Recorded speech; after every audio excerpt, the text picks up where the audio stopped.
My stepmother falsely accused me of abuse at 15 to hide her affair. 16 years later, I revealed the truth to my father, and my family exploded so violently he went to prison for 3 years. She became addicted, and my half-sister lost her entire identity. I'm 31 years old, work in real estate development, and I need to get this story off my chest because what happened when I was 15 basically destroyed my life, or at least the life I knew. And now, years later, I feel like everything came back like a boomerang, but much worse. The thing is, my dad just got out of prison a few months ago, and my half-sister moved to another state to start over, and here I am with this weird feeling in my chest that won't go away. Like a mix of relief and guilt, and I don't know what else. I guess I should start at the beginning, when I was like 4 years old and my mom died of cancer. I don't remember much about her, honestly, just fragments like the smell of her perfume or how she laughed, but nothing concrete, just those things a kid that age can retain. What I do remember perfectly is the absence she left. That emptiness in the house that my dad tried to fill by working more hours and being stricter with me, as if discipline could replace maternal love or something like that. When I was 7, my dad met Valerie at a business conference or something similar. It was never very clear to me, and they got married super quickly, like less than a year after meeting. At first, Valerie seemed nice. I mean, she bought me things, asked me how school went, made cookies on Sundays, all those things a stepmother who's trying to connect with her new husband's son is supposed to do. I was 7 years old. What did I know? I needed a mother figure and she was there, so I gave her a chance. My dad, Kenneth, he was like 42 at the time, was happy again, and that made me happy too, I guess. The house felt like a home again, instead of just a place where we slept and ate in silence. Valerie cooked well, decorated the whole house with new things, organized dinners with neighbors, all that classic suburban normalcy that my dad wanted to recover after years of grief. But then, when I was like 8.5, Valerie got pregnant with Amanda, and that's when everything changed. Though at the time I was too young to fully understand it, when Amanda was born, Valerie transformed into a different person. Or maybe she was always like that and was just waiting to have her own biological daughter to show her true face. I don't know. The favoritism was so obvious that even the neighbors noticed it.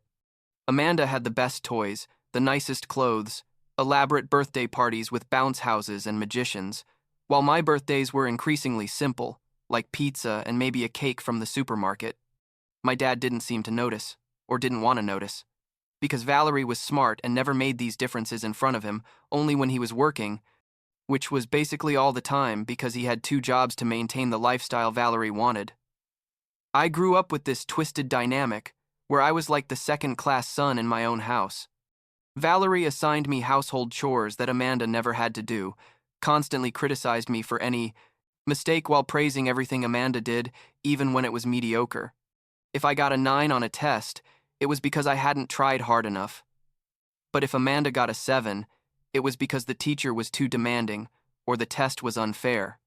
You know what it feels like to grow up like that? It's like being constantly told you're not enough, that you don't deserve the same love or attention, and eventually you start to believe it. But I kept trying to earn Valerie's approval, doing more chores, getting better grades, being the perfect son, thinking that someday she would see me the same way she saw Amanda. How naive I was. Things got really weird when I was like 15, almost 16. Amanda was about 6 or 7 at the time, and I was in that difficult year of high school where you basically just want to be left alone and hang out with your friends. One day, it was a Saturday afternoon, I think. I was walking through the town park because I was meeting some friends to play basketball, and I saw Valerie sitting on a bench with a guy who definitely wasn't my dad. At first, I thought maybe he was a friend or coworker or something, but then I saw them kiss, and it wasn't a casual peck on the cheek or something innocent. It was a real kiss, the kind that leaves no room for doubt. I stood frozen behind some trees, watching, unable to believe what I was seeing. The guy was younger than my dad, maybe like 35, and looked kind of hippie or something, with long hair pulled back in a ponytail and tattoos on his arms. Eric. I later found out his name was Eric. I didn't tell anyone about what I saw. I was 15 years old. What was I supposed to do? Tell my dad his wife was cheating on him? Confront Valerie? I was terrified of the consequences. And honestly, part of me thought maybe I was wrong, that maybe I had seen it wrong or something. But after that day, I started noticing weird things. Valerie went out more often with excuses about going to the gym, or book club meetings, or running errands that took hours. My dad never questioned anything because he trusted her completely, and I stayed home taking care of Amanda, while Valerie did who knows what with Eric. And then came the moment that basically destroyed my life. It was like 2 months after seeing them in the park. I had come home early from school because they had canceled the last class, and I heard Valerie talking on the phone in her room. The door was slightly open and her voice sounded tense, almost desperate. I stayed in the hallway. I don't know why. Maybe curiosity or maybe some instinct told me I needed to hear this. And what I heard left me frozen.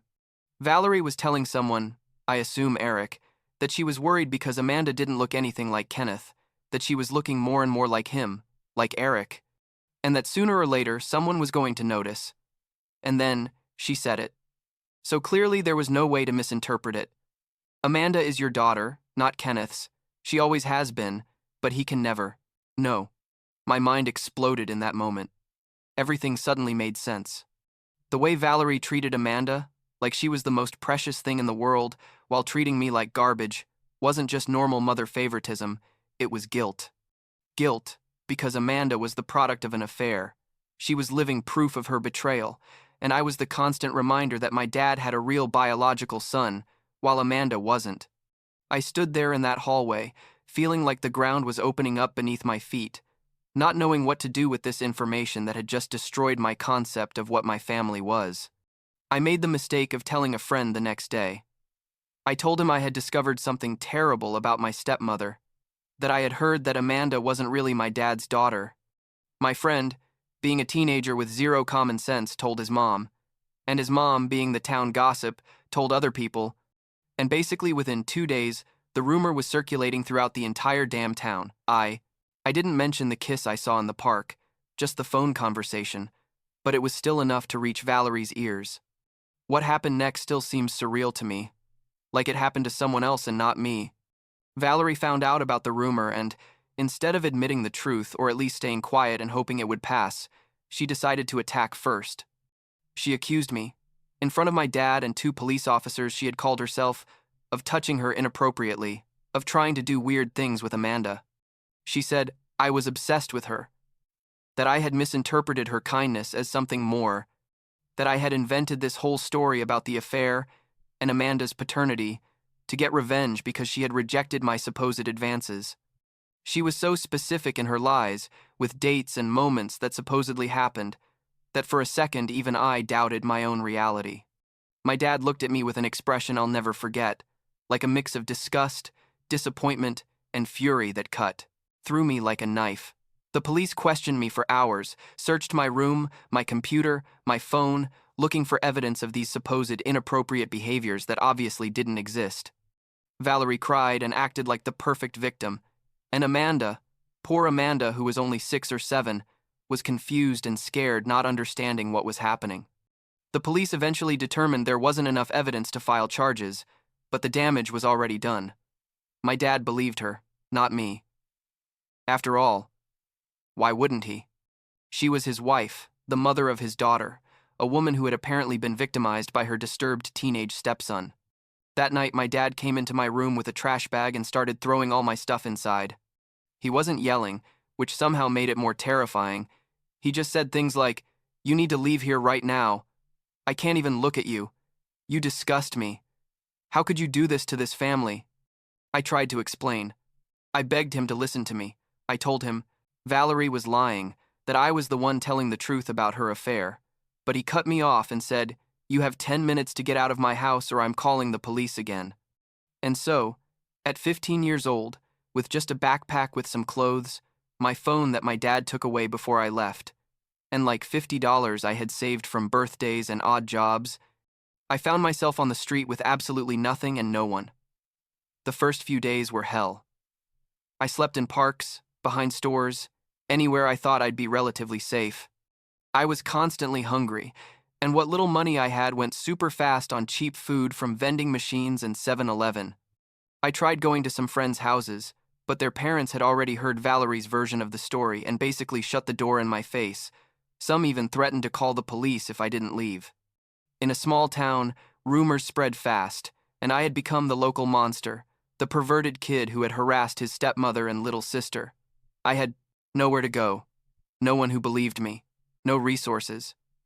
Eventually, I found an abandoned warehouse on the outskirts of town where other homeless people took shelter. That's where I met Leonard. Leonard was like 50 years old, maybe older, had been on the streets for years after losing his job and family to alcohol problems he supposedly already had under control. He was a rough guy, with a long beard and clothes that clearly hadn't been washed in weeks, but he had kind eyes and, for some reason, decided to look out for me. He taught me where to get free food at local shelters, what places to avoid at night, how to stay warm in winter with newspapers and cardboard.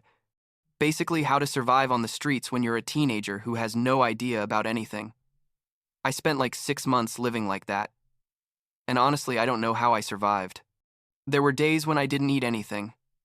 Nights when it was so cold I thought I was going to freeze to death. Moments when I considered just giving up and ending it all because I couldn't see any future for myself.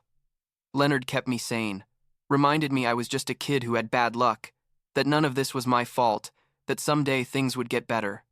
He made me promise I would try to get out of that town, that I would look for a better life in the city where no one knew me and I could start over. And that's exactly what I did. When I turned 16, I hitchhiked to the nearest city, which was like 2 hours away. I had no plan, no contacts, just the determination to never return to that town again. Leonard had given me his cousin's phone number, Nathan, who managed a restaurant in the city and was supposedly good people. I called him from a payphone, explained who I was and that Leonard had recommended me, and Nathan, without asking too many questions, told me to stop by the restaurant. Nathan gave me a job washing dishes under the table because I didn't have documents or experience or anything. It paid something like $6 an hour in cash, which wasn't much, but it was a start.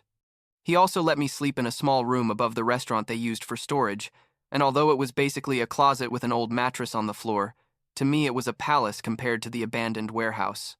I worked from 5 p.m. to 2 a.m. every day, washing endless piles of dishes, pots, and pans until my hands hurt and I permanently smelled like industrial detergent and restaurant food.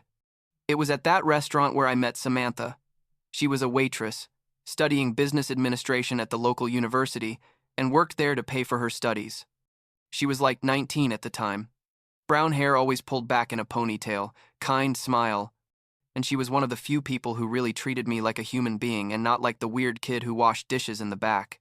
We started talking during breaks, and eventually I told her my story, or at least a condensed version where my family had kicked me out for complicated reasons I want to explain in detail. Samantha never judged me, never made me feel less for being in the situation I was in. And that meant everything to me at that time. Samantha was the one who convinced me to get my GED. She told me that without a high school education, I was going to be trapped, washing dishes or doing similar jobs my whole life, that I was smart and deserved something better. She helped me study during our breaks, lent me books, explained things I didn't understand. It took me about a year, between working full-time and studying when I could, but eventually I passed the exam and got my high school equivalency. It was the first time in years that I felt like I was achieving something, that my life could be more than just surviving day to day. With the GED in hand, Samantha helped me get a better job. Her dad worked in real estate development, a medium-sized firm that built apartment buildings and renovated commercial properties.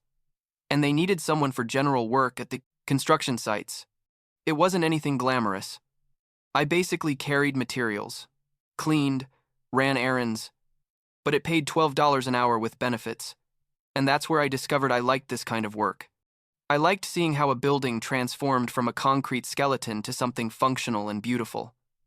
I liked the physical nature of the work, the satisfaction of finishing something tangible at the end of the day.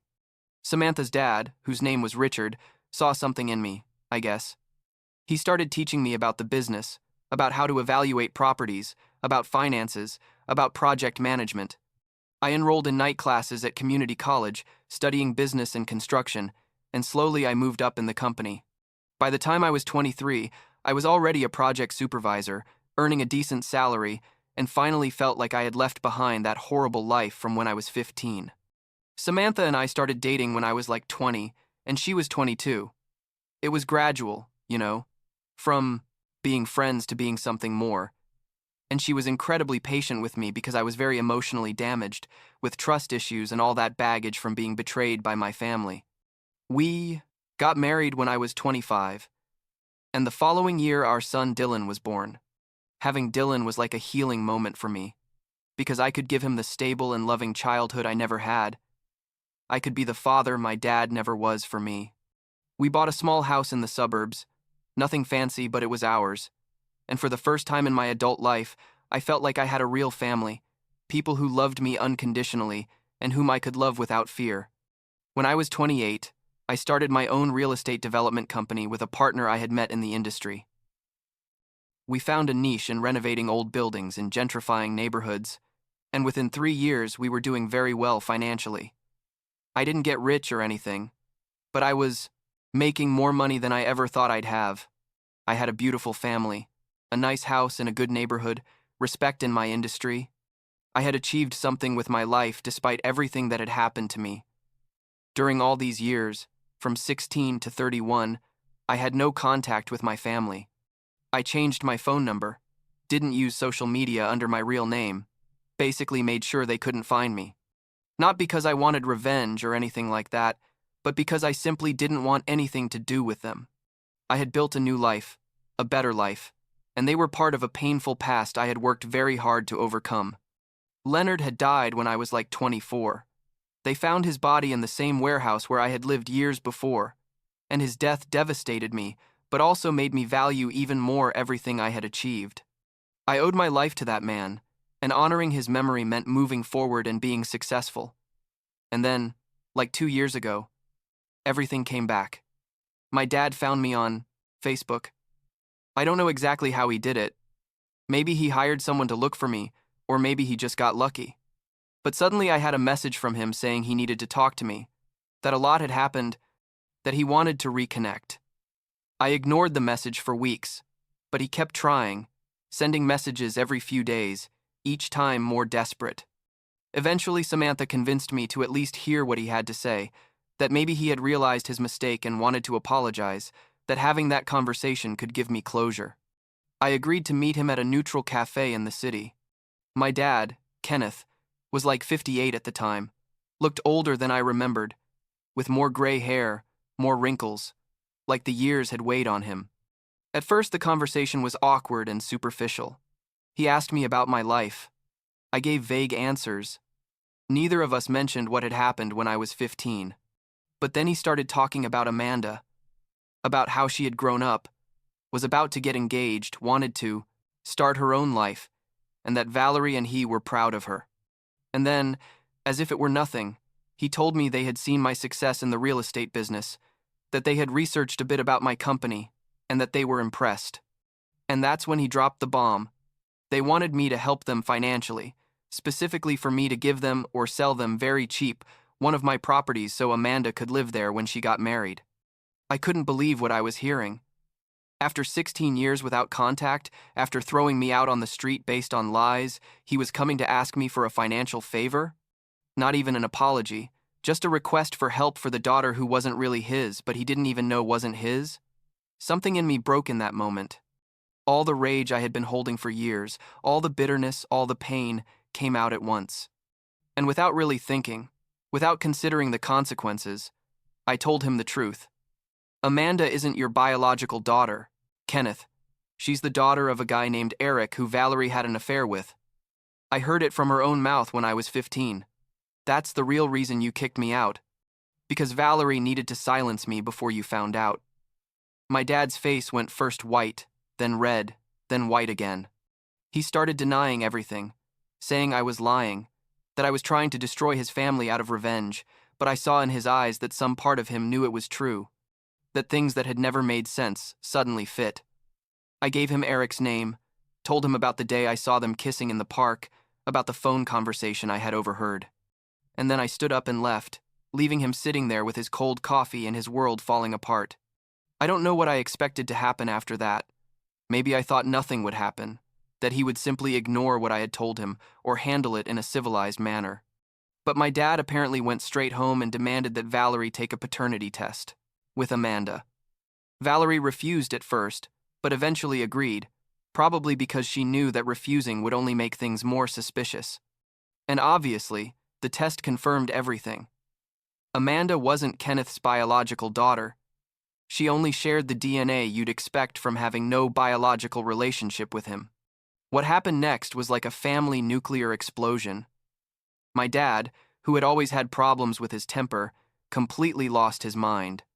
He confronted Valerie violently, and according to the police reports I later read in the local news online, he pushed her against a wall and she fell badly, fracturing 3 vertebrae. Neighbors called the police, he was arrested, and eventually was sentenced to 3 years in prison for assault with serious bodily harm. Valerie spent weeks in the hospital and then months in rehabilitation, and apparently developed an addiction to pain medications, although it was later revealed she already had problems with pills from before the incident. Amanda. Poor Amanda, who was 24 and about to get married, found out about everything in the worst possible way. Her fiancé ended the relationship shortly after because he didn't want to deal with all the family drama, and she had this massive identity crisis where basically her entire life had been a lie. She tried to contact me several times, but I didn't respond because honestly, I didn't know what to tell her. It wasn't her fault. She was a victim in all this, as much as I was, but I couldn't just forget all the years when she was the favorite while I was treated like garbage. Amanda eventually searched for her biological father, Eric, only to discover he had died from an overdose like 2 years earlier. She couldn't even have that conversation, that closure of knowing where she really came from. And Valerie, recovering from her injuries and dealing with her addiction, basically lost everything. Her marriage, her relationship with her daughter, her reputation in town.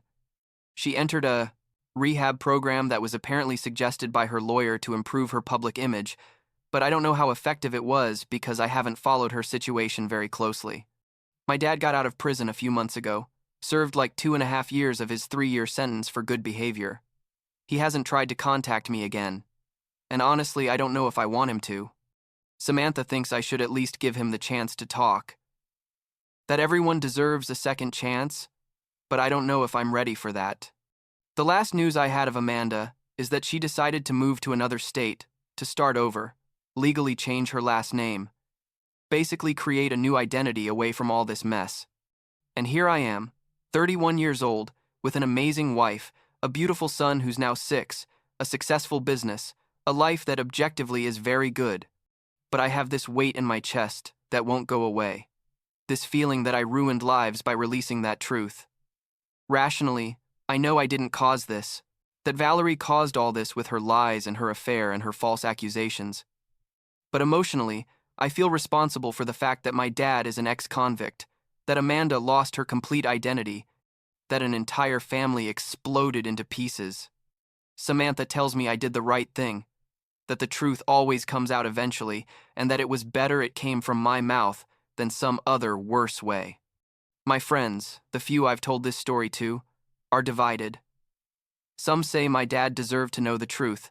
Others say I should have stayed quiet and let them live in their lie. I honestly don't know what to think. Part of me feels vindicated. Like finally my dad knows I was telling the truth all this time, that Valerie was the liar, that he threw me out on the street for nothing. But another part of me just feels this emptiness, because vindication didn't give me back those lost years, didn't repair our relationship, didn't make things go back to normal. Last week, Dylan asked me if I had a dad, because we never talk about my parents, and he only knows Samantha's parents as his grandparents. I told him yes, I had a dad, but we didn't get along well, and it was a complicated story I'd tell him. When he was older, he thought for a moment and then said, "That's okay, Daddy. You're still the best dad in the world to me. That's what matters." And I guess he's right. My son is 6 years old and already wiser than me in many ways.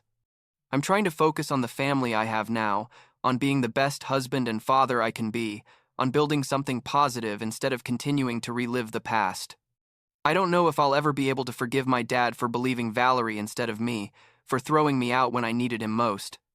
I don't know if I'll ever want to have a relationship with Amanda, who technically is still my half-sister, even if she doesn't share DNA with my dad. I don't know if revealing the truth was the right thing to do, or if it just caused more pain than necessary. The only thing I know is that I survived, that I built a good life despite everything, and that maybe that has to be enough for now.